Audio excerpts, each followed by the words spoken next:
আসিবে বস সাখে হই কুবের শ্রীমন্দিরে, দেখা দেবে যে স্থরে সে ত্রিবিক্রম বেশরে।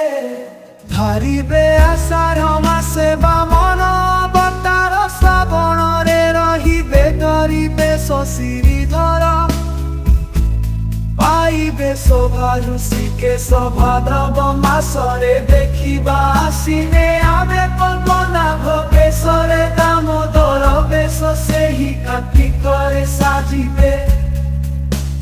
কেশব রূপরে শোভা মাগ শিরে পাইবে, পৌষ মাসরে উভারিবে প্রভু নারায়ণ। মাধব রূপ দেখ মাঘ মাসরে ধারণ,